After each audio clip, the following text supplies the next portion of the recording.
Okay, today we're talking inverse trig functions. The goal is to use an inverse trig function to help us solve equations. So I need you guys to remember just a few things. Recall.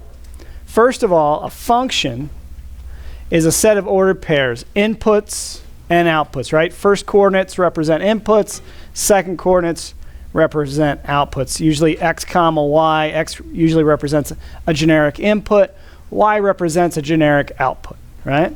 So a function is a set of ordered pairs, inputs and outputs, such that no two different ordered pairs have the same first coordinate. In other words, for any input x, it's not going to go to more than one output y, okay? A function, remember, passes the vertical line test, where if any vertical line, so if you graph like an equation, if you graph an equation like an oval shape perhaps, and you can draw a vertical line that goes through more than one point,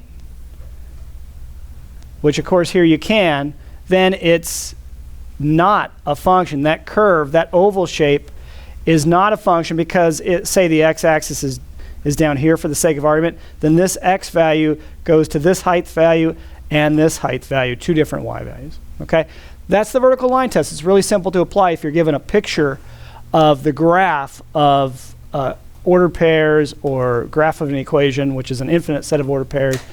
You can tell just by applying the vertical line test whether or not the curve that you've graphed corresponds to a function. A function is one-to-one if no two different ordered pairs have the same second coordinate. Okay? So a one-to-one function, here's what a one-to-one function is not. You're not going to have like a parabola as a one-to-one function. A one-to-one function is going to have to pass what we call the horizontal line test. So if you can draw any horizontal line,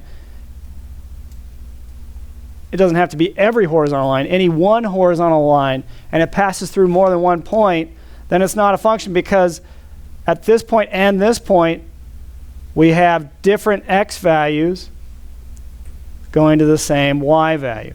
So graphically, you're not going to have any peaks or valleys in a one-to-one function. Okay, what's the inverse of a function? An inverse of a function is obtained by switching the first and second coordinates in all the ordered pairs that comprise the function, call it f. The inverse of this function that we're calling f is denoted by f superscript -1. Remember that? We say, when you see f superscript -1, we say f inverse. And that is just function. It's a way to name the function. F superscript -1, that's a name of a function that's not an exponent. -1 is not an exponent there. The domain and range of f and f inverse are flip-flopped. Think about it. If we create the inverse of a function by switching the first and second coordinates of all the ordered pairs that make up the function, then we're also switching the domain and the range of the function. Remember what the domain is? The domain is the set of all inputs, right? And the range is, given that set of inputs, the range is the set of all outputs. Number 5, if you compose a function with its inverse, they knock each other out. F of f inverse of x is just x. And the other way around works too. If you take f inverse and plug in the function f of x, they knock each other out and you're just left with the input of x. So notice both ways. If you take a function of a function where one of the functions is the inverse of the other function, they knock each other out and the input is all that's left. That's what that's saying, right? Okay, and that's a very important property because it allows us to solve equations that we couldn't solve otherwise. So this time in part B, you're given g of x, okay, f of x, g of x, doesn't matter, equals 2x cubed minus 5. What should we do first here? Step 1, we want to make sure that what characteristic does this function have to have? In other words, it has to be 1-to-1, right? Okay, so g of x is equal to 2x cubed minus 5. Just plot some points. This is a cubic function. It's a polynomial function degree 3. But you don't need to really think about that. Just plot some points. So plot like, I don't know, -2, -1, 0, 1, and 2. for x. Okay, what do you get when you plug in -2 and cube it? What do you get for y or for g of x? So y equals g of x, right? So you plug in -2, you cube it, you multiply by 2. What is that going to be? What's -2 cubed? Start with that. Negative. No, -2 cubed is -8, right? Times 2 is that what you're thinking of? -16. Okay, and then -5. So -16 minus 5. I think that's -21, isn't it? Okay, then you plug in -1. You cube it, multiply by 2, subtract 5. What does that get you? -7. Plug in 0, what do you get? -5. Plug in 1, what do you get? 1 cubed is 1, times 2 is 2, minus 5 is -3. Plug in 2. 2 cubed is 8. Times 2 is 16, minus 5 is? There's the 11. Okay. Now I'm not going to plot all these points, but I'll plot the 0, -5. Right there. I'll plot the 1, -3. Right there. The 2, 11, I can plot that. So 2, 11, let's see. 1, 2, 3, 4, 5, 6, 7, 8, 9, 10, 11 up here somewhere. It doesn't have to be all that exact. And then the -1, -7. 1, 2, 3, 4, 5, 6, 7. So, and then it's going to go down like that. So connect the dots. It's not a perfect straight line. It curves a little bit near the y-intercept here.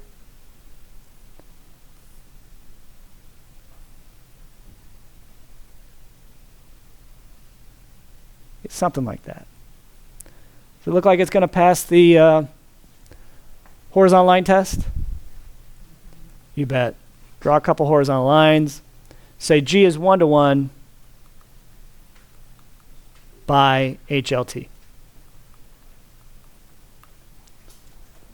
So we said it's 1-to-1. We verified that it's 1-to-1. What was step 2? So we take the function. It's g of x equals 2x cubed minus 5. What do I replace g of x with? Y. So we get y is equal to 2x cubed minus 5. Replace g of x with y. F of x with y, the original direction said, but it's just a letter. So replace g of x with y. And then what's step 3? So swap y and x. And that, well, what does that get me, though? X equals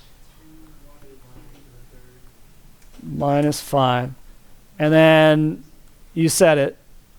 Solve for y. Now, I like to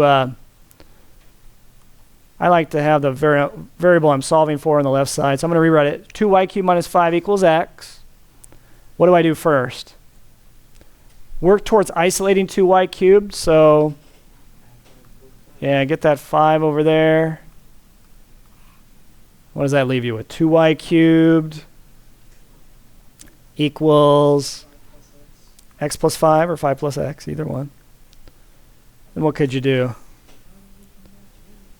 Divide both sides by 2. And that gets me y cubed equals, I'm just going to leave it this time, is x plus 5 divided by 2. The whole thing, x plus 5 divided by 2. And then how do I get a single y then? What? Yeah, the reverse of y cubed, of cubing something, the reverse of cubing something is to cube root it, right? So we're going to take the cubed root of both sides. You don't need to worry about a plus or minus when you're taking an odd root. You'll just end up with y on the left side equals, well, the cubed root of x plus 5 divided by 2 on the right side. Nah, I'm not going to worry about that here. Now, what was the last step? Step 5.